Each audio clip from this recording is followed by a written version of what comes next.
Photo, Sky Sports. The All-Star Break was a lot of fun, but it is time to get back to actual games that have real consequences to each team's race towards the playoffs.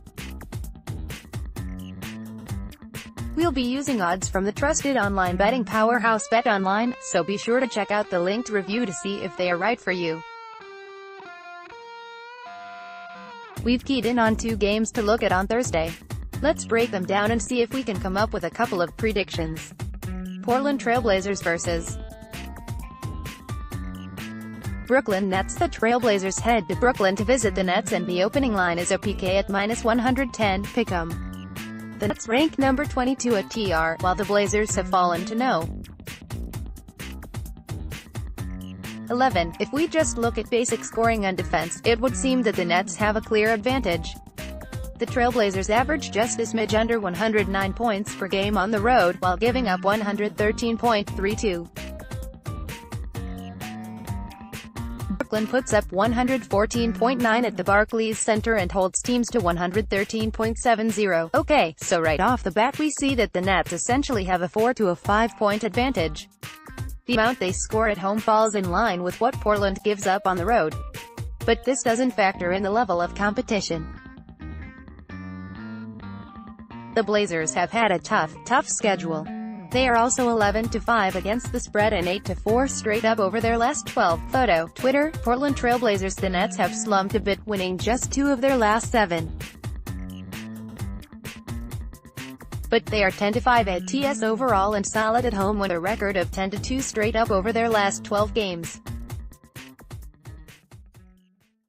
These teams play competitive ball against one another, with the point margin less than 1 over the last 10 meetings. But Portland is 8-2 against the Nets, and has won 5 of the last 6. Over the last 3 games, the Blazers have averaged a 4-point victory, and Portland plays well at Barclays Center, taking 4 of the last 5 meetings in Brooklyn. The Blazers will win this game, despite their recent road woes. Here's why. When we look at averages over the season, these 2 teams match up similarly on offense. The Blazers score 113.3 per game overall, and the Nets put up 112.3. 1-point differential, fast breaks, points in the paint and assists are all within 2, and the total rebounds are almost identical. But Portland owns almost every defensive stat. Portland contributes 1 less foul per game, allows 5.1 fewer points in the paint, holds teams 2.4 fewer points on average, gets almost 2 more defensive rebounds per game and roughly 1 steal more. When you add up all of these factors and stack them on top of an already close matchup, we come away with the conclusion that Portland will get a close win over the Nets. Photo, NBC Sports. Boston Celtics vs. Milwaukee Bucks. Celtics start out the second half of the season against the number 1 team in the league. Not only do the Bucks have the best record in the league, but they are unanimously the top team, according to various predictive rankings and projection sites. The spread is sitting at 5 points, with Boston listed as the dogs. Although these teams have split victories evenly over their last 10 meetings, the Celtics have covered the spread 7 of 10 times. After a slowish start, the Celtics have hit their stride and put on a 12-3 run before getting put on pause by the All-Star break.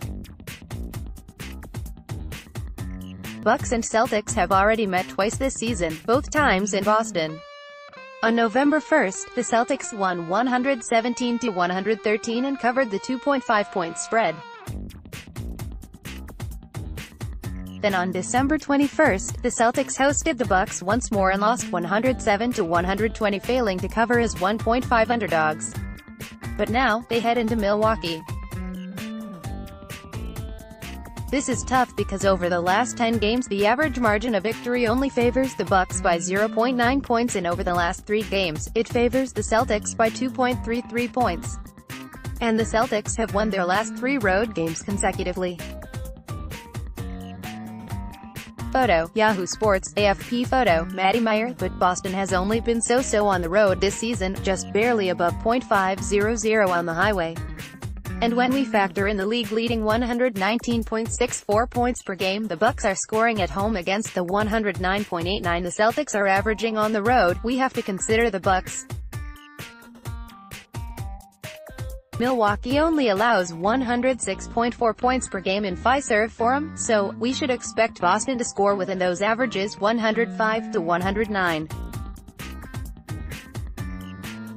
But, after the rest of the break and being at home, we could see the Bucks explode. So, we are going to take Milwaukee -5.